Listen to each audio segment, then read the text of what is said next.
They thought they could drag me out of my own home with badges they bought online. Yeah, let that one sink in for a minute, because when you show up at the wrong door trying to bluff a man who's been trained to spot fear, well, bluffing suddenly gets dangerous. The sound started it. 3 hard, deliberate knocks. Not the friendly tap of a neighbor dropping off banana bread, not the half-hearted rap of a delivery guy, but a demand. I just set my coffee down, and at 38, I wasn't the type to panic, not after years of service. But this knock, it carried intent. So I opened the door, and there they were. Linda Cartwright in her best Navy suit, folder gripped to her chest like a weapon and flanked by 2 guys who looked like they'd just stepped out of a Halloween costume shop. "Mr. Lawson," she began, dripping with authority, "we're here on behalf of the Homeowners Association.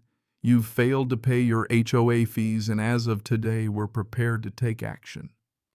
Now everyone in Round Rock had whispered about Linda, sharp-tongued, relentless queen of her castle.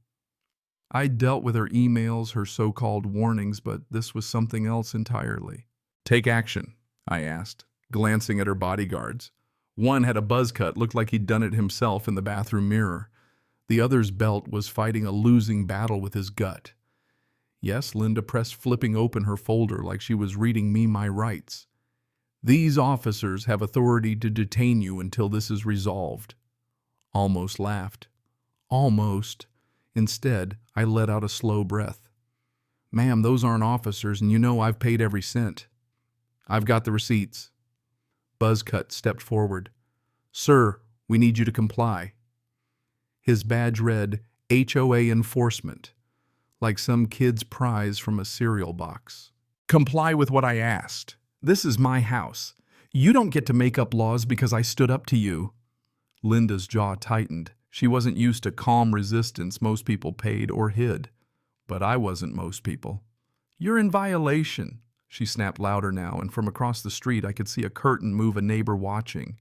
Word travels fast in suburbia, faster than the truth sometimes. Let me explain something, I said, steady as stone. I serve my country. I know the law, and I know intimidation. You're trespassing. Her backup shuffled, looking for a script they didn't have. Linda pressed on. "We can escalate this. Your military background doesn't make you untouchable." Heavy words. I leaned on the doorframe. "I don't scare easy, ma'am. You came to the wrong house." The tall one inched closer, close enough I caught his aftershave cheap and nervous. His hand hovered like he thought he might have a weapon. No dice. Linda's eyes darted to my camera. Suddenly she changed her tune. "We'll handle this at the meeting." She motioned them back, and I just closed the door, slow and deliberate, leaving her standing there. That wasn't the end. It never is when pride gets involved. The meeting was set for Tuesday night in the clubhouse, a squat beige building with flickering lights. I wasn't going to show, but 3 neighbors asked if I was about to be arrested by the HOA. Story already had legs, so I walked into a room packed full of retirees, young families, college renters, all whispering, all watching.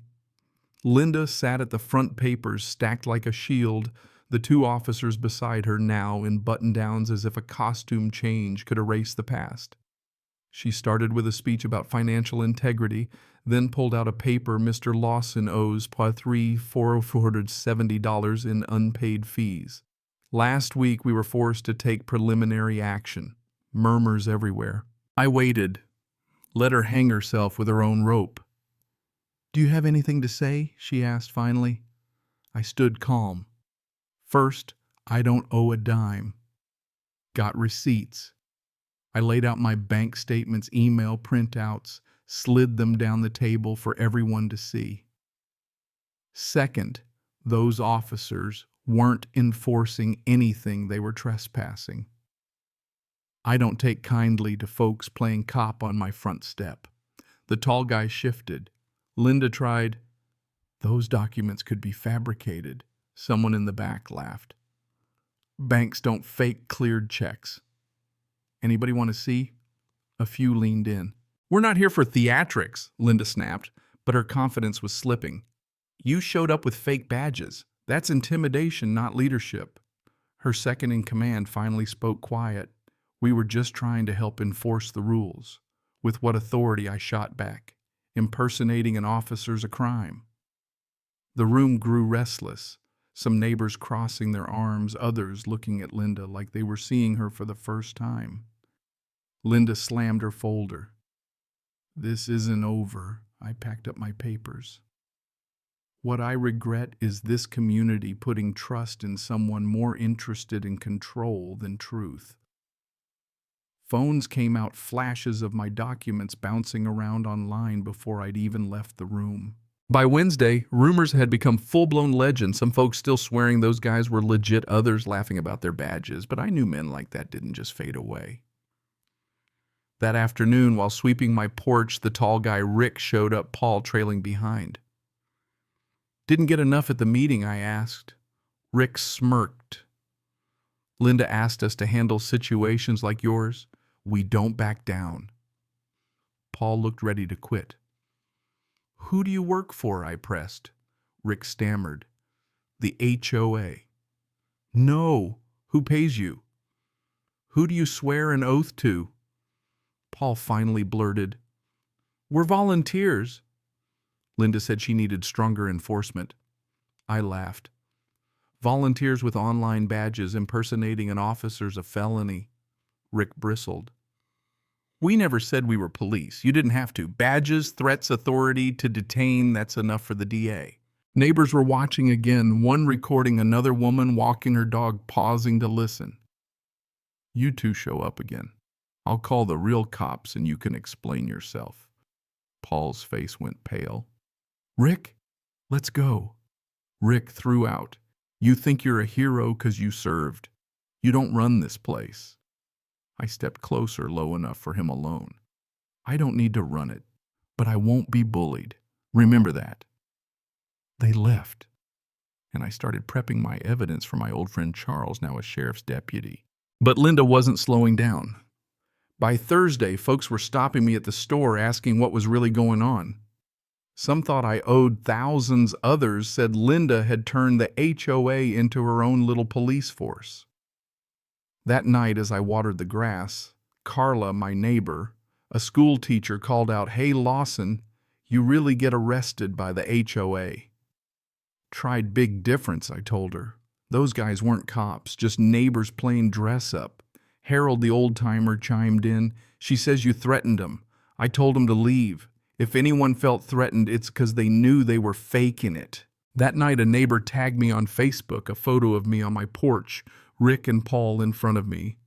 Caption, "Homeowner refuses to pay dues, threatens HOA officers."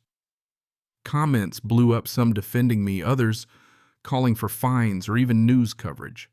That's when it hit me. It wasn't just about Linda anymore, it was about how fast a lie could become the truth. Saturday night, the street was silent, kids indoors, curtains drawn. Then headlights, black SUV, Rick and Paul out in tactical vests, Linda strutting up behind. "We gave you chances tonight, we resolved this," she barked for everyone to hear. "You really want to play this game in front of the whole block," I called. "If you don't cooperate, we'll have to detain you," Rick bluffed. Neighbors' porch lights flicked on, phones up. "Let's be clear, I told them you have no authority, you're impersonating." Paul muttered. "Linda, maybe we should," but she snapped. "Your bravado won't scare me. You're a liar, and this community won't tolerate it." My laugh was short. "The board's seen my receipts. Why keep lying?" The crowd was shifting. Someone shouted, "Show us the proof!" Linda Rick threatened again. "Last warning." I stepped closer, low but carrying. "If you put your hands on me, you'll be in cuffs. Half this neighborhood's got you on video." Linda's voice cracked. "He's lying. He's dangerous."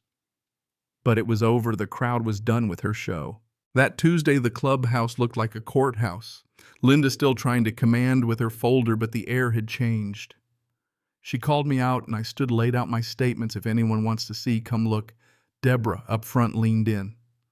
"Looks official to me." Another voice, I saw the receipts on Facebook. Phones out, heads nodding. Linda tried to dismiss it. "Anyone can fake a check." "So you're saying the bank's lying?" I replied. The room rumbled. Rick finally caved. Maybe we should check the records. Paul just looked at the floor.